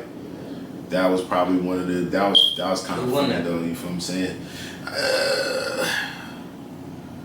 I gotta talking be about Saint and lady with the dreads. Yeah. They got into a fight and shit. You feel what I'm saying? You know, it was a big deal when it happened. Like niggas got interviews and shit about the shit. You know what I mean? But you know, it wasn't really too much of a fight. But if you go off the compy box, you know, I mean, I gotta be politically correct on that one. I didn't even go speak on that. But you feel me? You know what I'm saying? But you know, it was funny though. I ain't gonna lie, it was funny. You know what I'm saying? That nigga Billy Boondocks can't rap. I do. Sorry. That's why he always in some shit. He can't rap. He's a funny character though. I will say that. I feel like characters like him are needed in battle rap though, just to keep that shit entertaining, because he's always gonna have something funny to say. Okay. So you do have a battle coming up against Royalty. Yeah. In Tacoma. Yep. What time? The shit start at 3. I don't know what time I'm going. I'm co-main event, so I don't even know. What event? I mean, what's the name of the event? This is the Forever Young event for my nigga Young Nate. Rest in peace. Rest in peace. You know what I'm saying? For sure. Yeah, that's the only reason I'm even doing this shit. Yeah. Is for my nigga Nate. If it wasn't for that, I'd still be staying away from this shit. Retired. So explain, like, you can just put it in, like, say 2 minutes or whatever, but explain, like, your struggles and your good parts of battle rap, and then explain the reason why you're at the point where you're at now about retiring. I mean, the thing about, like, the good part about battle rap, one thing I will say is, you feel me, a nigga definitely got to make connections in other places, you know what I'm saying? So that was a good thing, you feel what I'm saying? But, like, at the end of the day, and, like, even then, like, the money was cool, too. Like, I did manage to make a lot of money off battle rap at the end of the day. But the most rewarding thing from battle rap at the end of the day is always going to be when you shake the room. Yeah. That's always going to be the best part. What do you think is your number one room shaker that you can tell somebody to watch the battle? I would say it's gonna be either one of two things. It's gonna be either, or maybe one of three. It's either gonna be when I battle HAW on URL, the whole hype man talk to that fucking boy shit. Yeah, that shit was crazy. You feel what I'm saying? Man, yeah, that shit was crazy. Rebuttal, yeah. Fuck the whole room up. You feel what I'm saying? Fuck the whole room up. If it's not that one, then I'll probably say. Isn't he in jail for some weird shit right now or something? I heard about some shit like that, but he's out though right now though, so I don't know. He's out, so I don't know what the situation with that was. But I did. He had a lot of chances too. I ain't even gonna lie to you. Yeah. I think it's his accent though. No, I don't think so, cause you know officials from there too. You know what I mean? So she did her Dougie. I mean, yeah, but there's a lot of New Orleans niggas and they just. Like, they're cool. I like Dollar Bill. That's what I like. Dollar Bill's probably one of the best ones for sure. Yeah. I like the way he rap. It's just feel good. Yeah, he's different. Yeah. He's different for sure. But you keep going. But I say either that one, talk to that fucking boy. I say me versus MT Money, the original I Need You. Yeah, I Need You. You know what I'm saying? Everybody copy my shit after that too, on God. Or number 3 versus KD, the whole seen a picture of yourself and said, hell no, I don't know that nigga. That shit. But yeah, because them was crazy ones. Fucked up the whole rule. So if you wanted to introduce somebody to battle rap, what's 2 battles that you would tell them to watch? One is yours, and then what's another one? If I want to tell him a battle to watch, I'd tell him to watch one that's mine. That'd probably be harder to say. So I'd probably say if I say watch me versus Drix. Okay. Feel me? I say fuck it, watch me versus Drix. But if it was somebody else's shit, a battle to watch, I say Rum Nitty versus A Ward. Bet. Yeah. Yeah, I like that. Feel me? That's a good one. Yeah, because it's modern too. Yeah. Shit. But okay, explain the reason why, like you said, your good parts and your bad parts. The reason why you want to retire from battle rap, is it strictly because of the politics and everything? And do you feel that it was harder to make it in battle rap, and because you know you're still you're up a couple rappers still and stuff. So it's like, which is harder, being a battle rapper or just being a rapper in general? Yeah. It definitely. I mean, as far as battle rap, the only way I can really put it is I can't necessarily just put my finger on it per se, but I just don't like the direction that it's going in. Yeah. You know what I mean? I don't like the direction that it's going in, and you know, it's monopolized. You feel me? At the end of the day, Sure. You know, and certain shit that I'll just be seeing in battles, like I'm seeing rappers that came from the Crucible, and you know the position that they're playing with URL, and you know they had their beef with Easy. Mm-hmm. You know what I mean? And how other rappers is, you know, playing along with that agenda, simply because that's just how strong they're repping URL. Yeah. And it's like, damn, you know, and these are the same rappers that are getting on there and jokingly, but truthfully, talking about how they're getting $0 to $100 for rapping for URL. And it's just sad. You feel me? Like, because I just feel that no matter how much money that anybody's getting when it comes to battle rap, you guys are never really getting paid enough. no. Because you don't get no YouTube check. You don't get nothing from when your battle drops. No matter, I don't care what, all them guys that you talk, you guys ain't get none of that. Yeah. But, Unless you're Hitman. but you gotta understand. Couldn't you like vlog it yourself and drop it by yourself? You gotta own the rights to that battle. Just like how people don't be owning the rights to their albums. People don't be owning the rights to their battles. That's Yeah, the reason you know. why the reason why most battle rappers have to have a job, because you're gonna go through things like this where there's months where people aren't throwing events and it can only be 5 to 6, so that's 10 to 12 people that they gonna pay. The number one battle, that's where they spend all their money. All the money. They're trying to make all their money back to pay niggas at the door. In streams, if they even got one. Pay-per-views, like motherfuckers just started pay-per-views, so it's like, it's just, a battle rap is still something that has a long way to go, but it's been around for 20 years now. It's really been around forever, but as far as like niggas getting paid and the Right. visuals, like, you know? Yeah. So it's just hard. That's the Yeah. reason why Sue Surf, when he get out, he probably gonna battle 1 or 2 a year, bro. He's strictly music, bro. They ain't making no money. But you know, but Surf's gonna be one of the niggas that's gonna be able to do it like that though. Yeah. Because, you know, there's only room for certain niggas to get that bag for real. For the men. And that's the thing. Them niggas they already got that pretty much locked in who's gonna get that bag. So, yeah, so everybody else is pretty much y'all gotta basically just be happy to be here and be happy to say that y'all are on URL.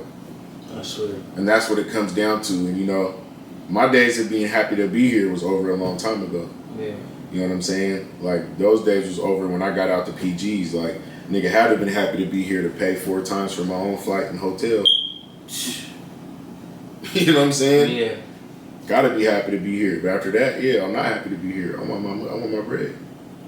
But niggas ain't getting paid. No, that's simple. You know That's what I'm what it saying? is. You know, and putting all this time and work. it's a lot of work, you feel me? And I understand, you know, how shit works. You know, it's different politics. When you hear from different niggas, you gotta know the bag's different. You only know get what I mean? one Like, triad spitting 9 minutes worth of raps, and you have to split it up. You gotta remember all of it. If you fuck up, even if you, oh, let me grab some water. Choke, it's over. That's happened to me before too. That's what I'm saying. That's happened to me before too. Nigga grab some water, somebody comes like, oh, you about to choke? Like, nigga, what? And I low-key go off him like, nigga, don't ever say that. Yeah, you gotta deal with the crowd. You feel me? Like when how to really tell a nigga like, bro, don't ever say no shit like that when I'm rapping. Nigga, I couldn't even see who it was in the crowd. Cause I be in my zone when I be up there. I couldn't even see who it was that said that shit or who I was talking to. But I had to really just take a little 12-second break to go off on them real quick. Then I got back to the bars though. Like that's why it's so crazy.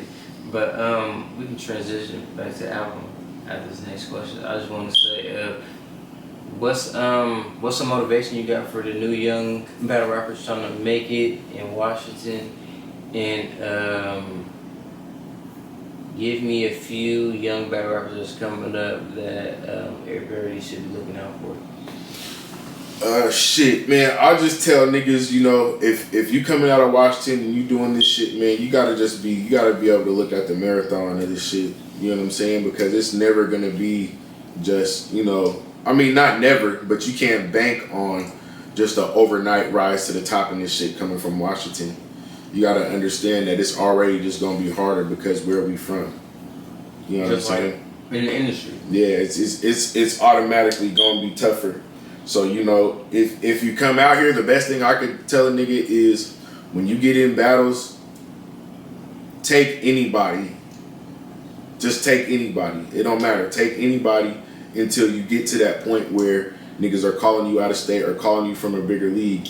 Take anybody. It literally does not matter who you take. Don't get critical and start thinking, oh, well, I've been doing this and I had this many good battles so far. I got to start thinking. No, don't think about any. None of that shit matters because what matters is you. You're the show. So when you battle these niggas, make sure that you're the fucking show. So it don't matter who you're battling. As long as niggas know you're hot, they're not even going to watch this niggas rounds when this shit drop. Somebody's going to take a 2-minute clip because when you really get hot, this will happen. Somebody's going to take a 2-minute clip of you going crazy. They're going to put it on Twitter. And they're going to be like, who is this nigga wilding out like this? And it's going to get 400, 500, 600 views or 600 likes, 300, 400 retweets. All the big battle rappers is going to be talking about it. They're going to be like, who is this nigga? What's his name? Then you got to make a Twitter. You gotta make a Twitter so you niggas can tag you and you can get on there and get your reputation. And then you know you got all the scouts on Twitter that's watching because that's where the battle rap streets is at. You got Lex Luthor watching from High Battle. You got P and Beasley and everybody watching on Twitter. Beasley be on Instagram too, but Twitter's really the Instagram streets where you want to be at. You feel what I'm saying? So you know you just don't even get critical about who you take. Take anybody and just cook their fucking boots and just be the star of the show every time. It's the best thing I can say, you feel me? I'll say niggas that's coming up out of here, you know, of course niggas know about Jada Nightwing, you know what I'm saying? MT Money's still doing his shit. He's still pushing strong. You feel what I'm saying? Right now, it's really not too many niggas that's really standing out to me. You feel what I'm saying? Like, I could say, really, to keep it real, quiet as kept, you know what I'm saying? I feel like on the low, the next nigga up right now, outside of that, really, to keep it real, is probably that nigga Mello Ozzy. I ain't even gonna cap. Yeah. I've been knowing Mello since high school. Yeah, I ain't gonna cap. He's probably the only, because I mean, he's going out of state. Yeah. You know what I mean? He's doing his Dougie, so it's like, he's probably the next one. I feel like Washington should do a little bit better job of, you know, pushing him, you know what I'm saying? And you know, he represents the streets. Let's go back to that thing that I always be saying, you know what I mean? He's a nigga that represents the streets. Get him some more exposure, you know what I mean? He should be, you know, they should be getting him some matchups, test him. You know what I mean? Shit like that. Would you ever, if you, let's say you got on real quick, right, with the rap shit right now, tomorrow signing a big deal, would you ever invest in the battle rap? Probably not. I ain't gonna lie. To give people the opportunities you never had? Probably not. Probably not. Probably not. I mean, shit. I did a lot for Washington already. Yeah. You know what I'm saying? Like, just to keep it real, like, I shine the spotlight on this motherfucker. You know, whatever everybody do from this point out, honestly, it's on them. You know what I mean? They on their own, man. You know, a nigga can't just sit around and hold everybody's hand through this shit forever. You know what I'm saying? So, you know. Yeah. So let's transition to your music. You just dropped your album, I Just Be Chillin'. Yeah. How's that been going so far? Like, what was your thought process when rapping that? Cause I remember you making all these statuses, you stuff, all these TikToks about the drama with these females. Man, that shit was crazy, man. You feel what I'm saying? Nigga woke up one day, motherfuckers called me talking about something. Yeah, man, you know you in that motherfucking, are we dating the same guy group and shit like that. I'm like, man. You're talking about a Facebook group. A Facebook group, you know, full of bitter ass women, full of side bitches that know they're a side bitch, they're a career side bitch, they're a professional side bitch. But what happens is these bitches they also have amnesia. So they forget that they're the side bitch later on down the road. They get mad because they realize this ain't the nigga that's coming home to them. Nigga going home to someone else, playing family, playing daddy somewhere else. They get in their feelings about it. Then the niggas start creating a little bit more distance and space from them. Now they want to post a nigga in the group talking about, I just want to see if we're bitch, you know damn well this nigga got a whole family at home. You just trying to start some shit because you in your feelings because the nigga ain't fuck with you no more. That's just what the majority of the bitches is in that group. You feel me? But so what made you want to drop an album together? Because at first I got mad. Mm-hmm. I was like, these bitches, bitches is really bored. Bitches is really bored. That's why I called the project I Just Be Chillin'. But it all just came to me like, because a lot of my music, it be based on real life now. You feel what I'm saying? I don't really get too extravagant with the, you know, killing ops. And I don't really be making music about real life situations. You know what I'm saying? So at first I was mad. I'm just sitting there like, I can't believe these bitches really did this to me. You feel me? And they caught me at this time. Like, at this time in my life, I'm really chilling. If these hoes would have said something 3-4 years ago, I could understand. You feel what I'm saying? But they really caught me at a time where I really just been chilling out. You feel what I'm saying? Like, low key, I got a girl. I just ain't really been saying nothing to the world like that. You feel what I'm saying? Low key, nigga got a girl. The whole time bitches get mad. What? Because I cut them off? I guess. I don't fucking know. But the bitch went in there and she posted anonymous and didn't even tell a real story from the get-go. The bitch turned into a creative player from 2K. Like, I don't even know your background. You know what I'm saying? Well, I know who it is, yeah. How do you find out? And like what? Because the thing is, you know, as much as these bitches want to believe I'm just some hoe, just dropping dick everywhere I fucking go, like, I really, that's what they think, and that's how this whole shit started, you feel me? So what they figured was they was just gonna say anything. They didn't even want to tell the real story about who they even were and who they were to me, which would have made more sense if they would have just did that. But instead, they want to post from anonymous just because they were fishing to see. They figured bitches was just gonna come out the woodworks and be like, oh, I fuck with the nigga, I fuck with the nigga. That didn't happen. Only thing that happened was a few bitches was like, oh, I heard this and I heard that. And it wasn't even like no crazy shit. Like, one bitch was like, oh, I heard he don't let his girlfriends be on his social media, which is all false. Every bitch I ever fucked with was on my social media, loud and clear. Everybody fucking knew. You feel me? So they just saying dumb shit like that. You feel what I'm saying? But the anonymous bitch basically said she was from out of state and she lived in Federal Way, and that's why she didn't know about how I got down. You feel what I'm saying? Like, bitch, get the fuck out of here. That don't even fit the description of no bitch I ever even fucked with. You just saying shit. That's you feel me? So I'm mad at first, you know. Then my baby's mom is jumping in there too. So that's the part that really made me upset. Like, saying what?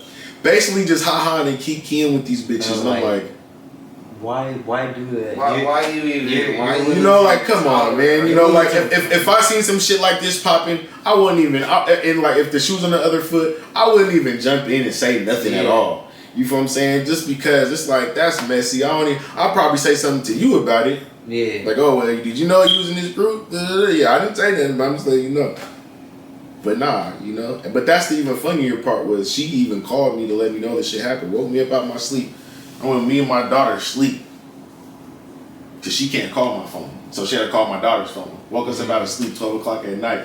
Oh, let me put your dad on the phone. You feel me? I'm like, what? She's like, oh, you know you're in this, are we dating the same guy group? I'm like, yeah, you was in there talking shit too. Why you calling me? You know what I'm saying? You think I didn't see already? You feel me? You know, so I was mad. I ain't gonna lie, I was mad, bro. Cause it's like, it's just crazy that like the timing and everything. So I said, you know what? Fuck that. I'm gonna just do a tape about this shit. And I already had booked a battle with royalty, so it's like, I really wasn't all the way prepped for that. I really wasn't nowhere near prepped for that battle at all. So I'm like, fuck. You know what? I'm gonna just, whatever this is, I'm gonna just make this whole project this week. I'm gonna write all the songs this week, and I'm gonna record the songs in one session next week. Did it all in one I session? was about to say they did everything one session. All one session. Wrote, You feel what I'm saying? one Everything session. one session. So I in 3 days, I wrote 9 songs. From Monday to Thursday, or 4 days, I wrote 9 songs. So Monday, the next week, I recorded them all in 3 hours or 4 hours. So what was that like? Was you like, you know, cooped up in the room? Was you just chilling, or you just like put some beats on and you just start going? I would just like what I like to just take beats. You feel me? Like I'll just listen to beats and I'll just be like, oh, I like this beat, you know, and I'll save it for later. You know what I'm saying? And like I may not come up with something on the spot, but you know, when I start getting in that mode, when I get like a theme of like, cause I make projects with themes, with concepts, you feel what I'm saying? So I don't make a project and be like, okay, I need a couple songs for the bitches, you know, I need a club song, I need a song for the trap, I need a weed song. I don't do, our whole project could be about some real shit. Like this project could be about, you feel me, if this is the last mixtape I ever put out, this is from the heart. So that's this tape. All just real truth telling how I feel. Okay. This tape would be that, you feel me, like the last one before this one, it's not you, it's me, you know what I'm saying? So, you know, that's just about some, you know, telling the bitch like, you know, it's not you, it's me, you feel me? So, you know, I really just come up with a theme. So what happens is when I get the theme locked in, then I'll go back and listen to the beats, then they'll start talking to me. Is it easy to come up with a theme? Because I only base it off real life. Okay. I only base my once you really get tapped in how to make music about real life, you never run out of content ever. You never run out of content and you never get writer's block ever. It's literally impossible. You feel me? It's literally impossible. Like I done rapped about so much shit. Like I literally did a song on the last one. I just be chilling. I literally did a song about being in the group. Are you dating the same guy? Like I really did a song about that. I can make a song about anything if it's real life. You know what I mean? And it comes like that. So like, really, I was just writing like 2 songs a night. I would just come home after work, smoke up, and I would just cook up, write like 2 songs a night. You write on pen and pad or you're in your phone? In my phone basically, but not like writing necessarily. So I say write, like I'm not writing it down. Like I basically use GarageBand on my phone. So I punch in every couple bars, you know what I'm saying? Yeah. So, but when I go into the studio though, I'm spitting it all the way through. Yeah. You know what I'm saying? So my shit be prepared and my shit be sounding on point. You know what I mean? So yeah, I'll write a couple of songs a night, and then that Monday, the following Monday, I was in the lab, booked a 4-hour session, recorded all them shits the same night. That's crazy. That's fucking insane. Yep. All that shit. And I was like, yep, there you have it. I'm done with it. Get back to writing this battle shit. You feel what I'm saying? But yeah, that was the whole thing. I'm gonna say what I say while I feel this way, while I got it on my mind. Because the only other thing I'm gonna do is fucking post about it on Facebook all day and post about it on Twitter all day. I'm not even gonna do that. I mean, if I am gonna do that, I'm gonna follow it up with some music. Like, okay. Yeah. And where can we find all this, your album at? On everything, man. Apple Music, fucking Spotify, YouTube Music, Tidal, Amazon Music, iTunes, fucking whatever you stream music on, you feel what I'm saying? You can find that motherfucker. So was it hard to write your album and then do the write your battle stuff and like do that at the same time? It'd be hard for me because for me it's 2 different sides of the brain to do that shit. Okay. Because on a song, it's really about making a good song. You don't have to always be a lyrical, intricate wordsmith on every single song. Some songs really call for a very simple approach. You know what I mean? Some songs are the good songs that they are because of the simple approach. So sometimes it's really just about finding the right approach to a song and the lyrics come easy. Whereas battle rap, it's a totally different thought process. You feel me? Because it's really intricate. There's no beat to fall back on. You could approach a song so simply because the beat's so hard. The beat gonna carry the song. Yeah. I just gotta just say the few right words on the certain, beat drop. I'll be good. And maybe rhyme. Niggas nowadays don't even be rhyming. So maybe rhyme. You know what I'm saying? Feel me? Maybe rhyme. I'll be good. You You feel what I'm saying? But you know, battle rap, nah, it's a lot more intricate. There's no beat to fall back on. And you have to You feel what I'm saying? You gotta memorize that shit. You gotta hold the crowd's attention. You gotta be interesting. You feel me? You gotta perform it. Everything, like, it's a totally different side of the brain for me. So, you know, I try to separate them. So it's like if I'm writing music, right now I'm writing music. I don't try to go back and even go back to the battle rap shit because it's gonna scramble my brain up. If I'm in battle rap mode, I'm not really working on no music right now. You feel me? If anything, I might do a feature for somebody, but even then, I'll come to the studio and do my verse on the spot. You feel me? I'll come to the studio, do the verse on the spot, still get it done in like 20 minutes. You feel what I'm saying? But, you know, shit like that. How can people reach you for music right now? Shit, man, you can hit me, man. You can hit me on Facebook, Instagram, Twitter. It don't even matter. You know, I ain't got no manager or nothing like that, so niggas can just hit me up. What about sending beats? Or, you know, people You like what steps? All that shit. Like what steps would you take with somebody if they DM'd you like, hey, I want to collab? You know, like what steps, you know, would you take with them? I mean, it just depends on, you know, the situation. You feel what I'm saying? Because I mean, depending on who it is. I mean, yeah, you know, I don't rap for free, so you know, I would, you know, charge depending on who it was. But, you know, I'm not like, I don't got no crazy price. You know, I'm definitely, you know, affordable and I'm reasonable. I'm going to get the verse back to you in time so it's going to make sense. You know what I mean? But, you know, but like I said, depending on who you are, you know, I got relationships with certain people. So, you know, I never charge certain people. You know what I mean? But if somebody want to DM me, you know, it really depends on how they want to do it. You feel me? We can, what if you know. What if it's a young up and coming artist? Yeah, and he wants you to produce and shit. What about that? That's a good question, man. I've been thinking about some shit like that too, man. Because my little brother's rap too. So. I ain't gonna lie, I've been thinking about doing some shit like that. I want to find the right cats, but I ain't really been producing like that lately. I gotta get back into my shit. You know what I mean? I gotta get back into my mode, but I've been planning on doing that lately. Like I gotta do that this year. I gotta get back into my mode. So do you have your own record label? Nah, I did back in the day. Silk Road Entertainment. That was my shit for a little minute, but you know, that shit's pretty much defunct now, so I'm just really just independent now, just sole proprietor type shit. Are you gonna come back out like with your own label maybe? Nah, you know what I'm saying? Cause I mean, the one thing I learned about that situation was you gotta have a different kind of foundation. Yeah. You know what I mean? Because the reality is the best way you can get niggas on the same page, unfortunately, these days, is you just gotta be able to show niggas the money right there in front of their face right then and there. Yeah. If you can show niggas the money right then and there, niggas will be able to see the vision a lot easier. If niggas can't see the money right then and there, they really can't see the vision. Yeah. You know what I mean? And it's important that everybody at least sees the vision. How you approach it is on you, you know what I mean? But as long as we're on the same page and we see the same vision, niggas can go far, but it's really hard to do that because it's a lot of egos and personalities that people gotta put to the side. You feel what I'm saying? Like, you gotta understand, this is rap where everybody thinks they're the best. Everybody thinks they're the hottest. And right now, nigga, you might not have the wave like this nigga has the wave right now. So this nigga don't want to hear that we gotta chill on you right now and you feel me, strike while his iron is hot right now. You feel me? Yeah. Niggas don't want to hear shit like that. Niggas don't want to sit in the background. Niggas don't want to support another nigga. Niggas don't want to wear a t-shirt with another nigga's mixtape on it. Oh, for sure. You see what I'm saying? But what you gotta understand is, Don't want to be a part of the team. You can't be. I was a CEO. And when I tell you, in terms of sports, I was everything from the coach to the water boy. Yeah. I never had no shame in nothing. I'll wear a t-shirt with another nigga's mixtape on it. Nigga, we pushing for the same goal. It's this nigga's time right now.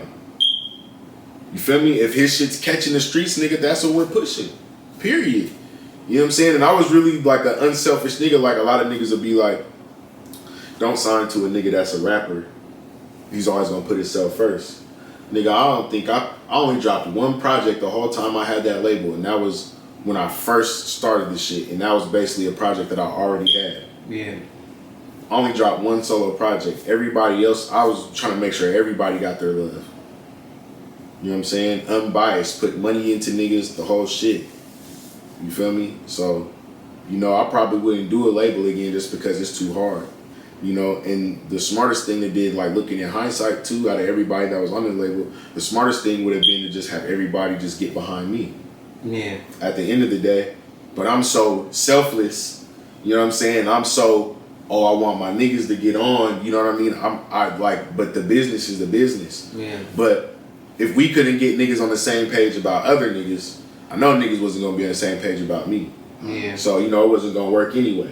You see what I'm saying? So, you know, not to discourage niggas from doing that. Like, if you really got a solid team, that's what it's gonna take to make it is a solid team.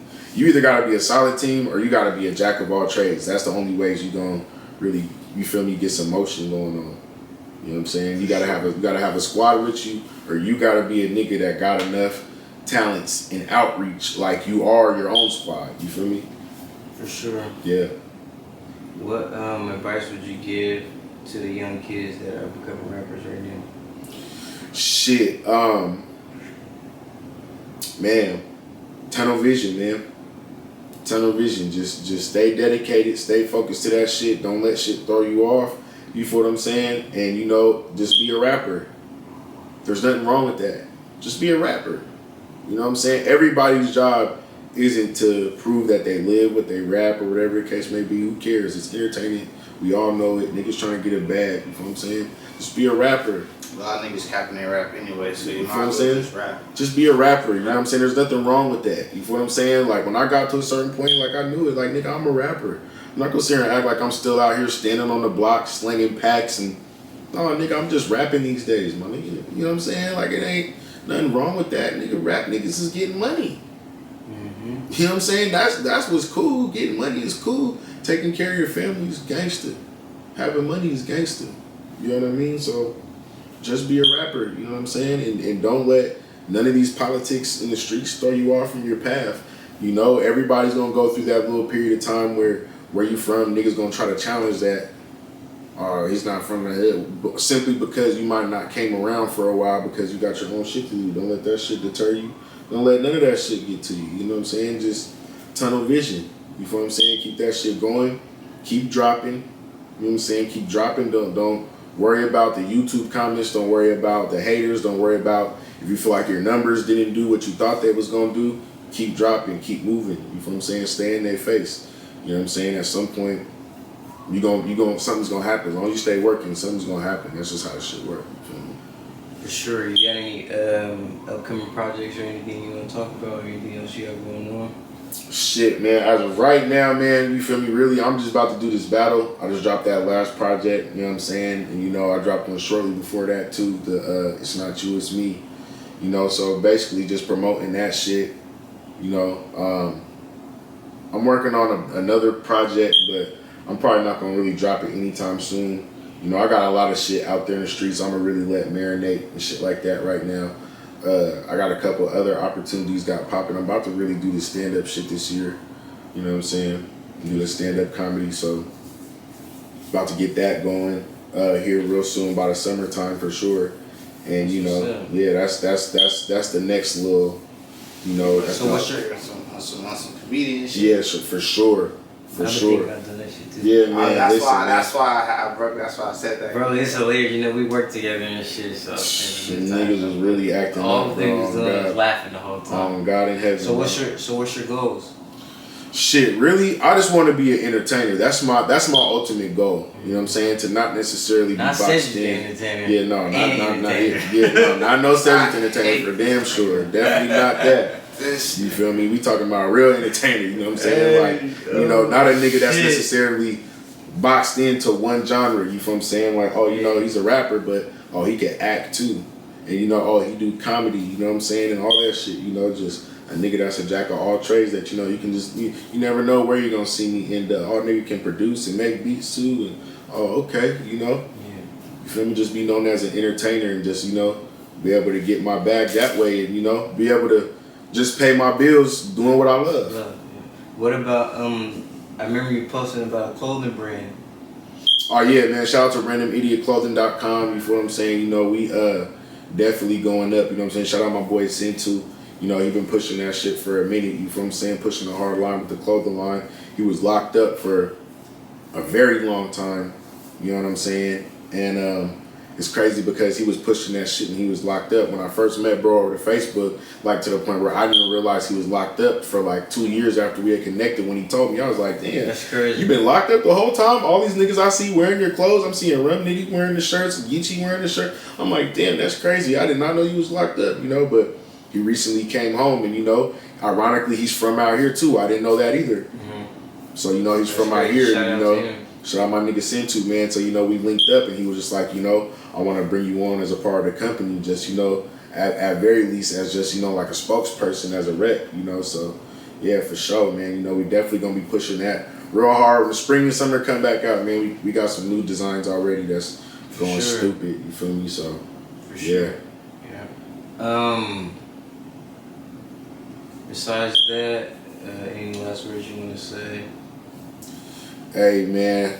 Any shout outs? All I can really say is, you know what I'm saying, the motto for 2024, you feel me, is do it for the cause, not for the applause. You feel me? Don't do it for the likes, man. Do it because that's who you are. Just be yourself. You know what I'm saying? That's the motto for 2024. You feel what I'm saying? For sure. You know? And that concludes Mr. Newton's neighborhood.